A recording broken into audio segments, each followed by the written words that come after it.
بسم اللہ الرحمن الرحیم۔ السلام علیکم ناظرین، حاضر خدمت ہے آپ کا میزبان عبدالقدوس راولپنڈی اسلام آباد کی تازہ ترین اپڈیٹس کے ساتھ۔ ناظرین، حضرت علامہ محمد اقبال رحمۃ اللہ علیہ کا مشہور شعر ہے کہ تیرا تن روح سے نا آشنا ہے، تیرا تن روح سے نا آشنا ہے، عجب کیا آہ تیری نارسا ہے، تنے بے روح سے بیزار ہے حق، خدائے زندہ زندوں کا خدا ہے۔ ناظرین، افراد اور قوموں دونوں کے حوالے سے اقبال کا یہ شعر صادق آتا ہے کہ جو لوگ اور جو قومیں اپنے زندہ ہونے کا ثبوت دینے کے لیے جدوجہد اور قربانی نہیں دیتی، جدوجہد نہیں کرتی اور قربانی نہیں دیتی، ان کی دعائیں بھی قبول نہیں ہوتی۔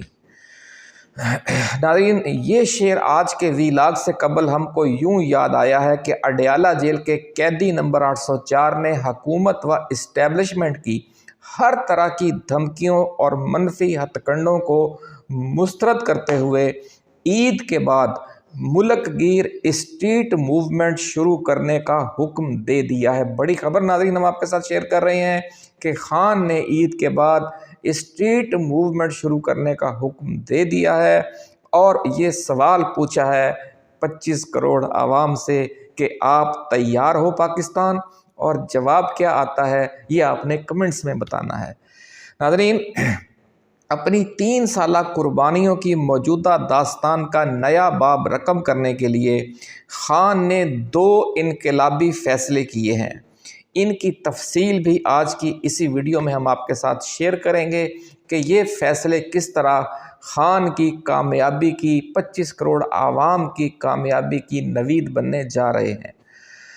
ناظرین، کپتان نے میٹھی عید کے بعد کھٹے میٹھے آخری مارکے کی پوری تیاری کر لی ہے اور اس حوالے سے جو ہدایات ہیں وہ محترمہ علیمہ خان کے ذریعے پارٹی کی مخلص قیادت تک پہنچا دی ہیں اور انہیں اہم فیصلوں سے آگاہ بھی کر دیا ہے۔ یہ جب سے حکومت کو اور اسٹیبلشمنٹ کو پتہ چلا کہ خان یہ چینل استعمال کر رہا ہے تو کل آپ نے دیکھا کہ خان کی بہنوں کی ملاقات پر بھی پابندی لگا دی گئی ہے اور ساتھ ہی انہیں اس حوالے سے بھی آگاہ کر دیا گیا ہے کہ آپ عید پر بھی اپنے بھائی سے نہیں مل سکیں گے، یعنی عید ملنے سے بھی روک دیا گیا ہے۔ اتنی بوکھلاہٹ ہے اب اس حکومت اور اسٹیبلشمنٹ اور اس 47 فارم والے رجیم کو۔ ناظرین، خان نے یہ پیش گوئی کی ہے کہ عید کے بعد اپریل اور مئی میں جس طرح ملک میں موسم گرما آ جائے گا، اسی طرح سیاسی حوالے سے بھی جو سڑکیں ہیں وہ احتجاج کے ذریعے گرم ہونے جا رہی ہیں۔ یہ پورا پلان جو ہے، یہ پورا پلان ابھی تک صیغہ راز میں ہے، لیکن جس حد تک اس کی تفصیلات ذرائع کے حوالے سے سامنے آئی ہیں اور ہم تک پہنچی ہیں وہ آج کی ویڈیو میں ہم آپ کے ساتھ شیئر کریں گے اور ساتھ ہی یہ بھی بتائیں گے کہ گنڈا پور کے ذریعے خان کو سخت پیغام بھجوانے کا حکومت و اسٹیبلشمنٹ کا جو منصوبہ ہے وہ کیوں ناکام ہوا اور ان کا اسلام آباد میں، یعنی گنڈا پور کا اسلام آباد میں 4-5 روز بیٹھے رہنے کا کسی کو کوئی فائدہ کیوں نہیں ہوا۔ ناظرین، عمران خان نے جو 2 انقلابی فیصلے کیے ہیں ان کی وجہ سے یہ گنڈا پور ڈپلومیسی شروع ہونے سے پہلے ہی ناکام ہو گئی ہے اور اب اسٹیبلشمنٹ کے پاس کیا آپشنز ہیں آج اس پر بھی بات کریں گے۔ ناظرین، احتجاجی تحریک کو خیبر پختونخوا میں لیڈ کرنے کی ذمہ داری اعظم سواتی اور جنید اکبر خان کو کیوں دی گئی ہے، یہ بڑا راز بھی آج کی ویڈیو میں ہم کھولیں گے۔ دوسری طرف حکومتی کیمپوں کی تازہ ترین صورتحال بھی بڑی دلچسپ بلکہ عبرت ناک ہے، وہ بھی آج ہم آپ کے ساتھ شیئر کر رہے ہیں اور آپ سن لیں کہ حکومتی ٹیم کے جو آدھے سرکردہ کھلاڑی ہیں وہ ذہنی طور پر مفلوج ہو چکے ہیں اور باقی آدھے جو ہیں وہ ذہنی طور پر مفلوج ہونے کے ساتھ ساتھ جسمانی طور پر بھی مفلوج ہو چکے ہیں۔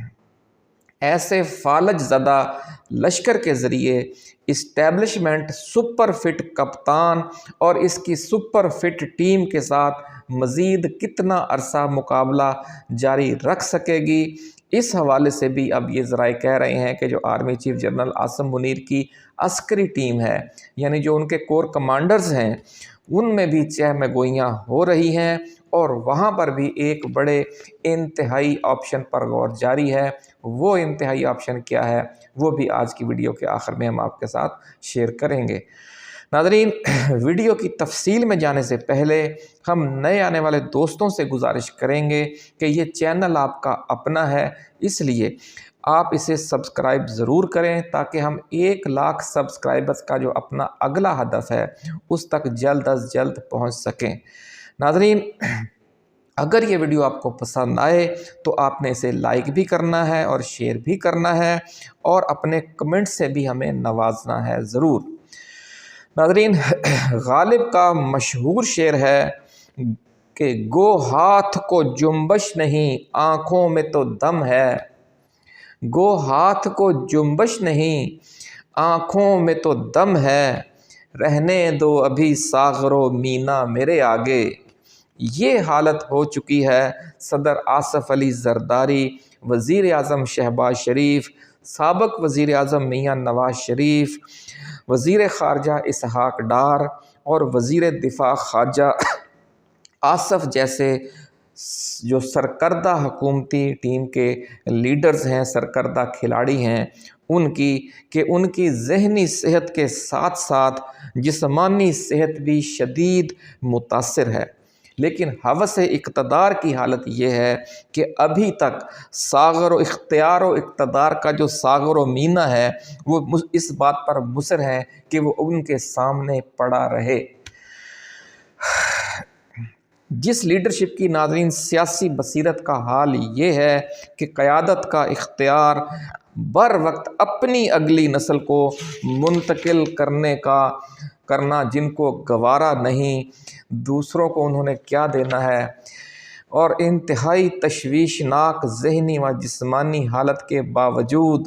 وہ ملک کے اور پارٹی کے سرکردہ عہدوں سے چمٹے رہنا چاہتے ہیں یا ابھی تک ان کے طلبگار ہیں، ان سے آپ ملک و قوم کے لیے ایثار کرنے کی کیا توقع کر سکتے ہیں؟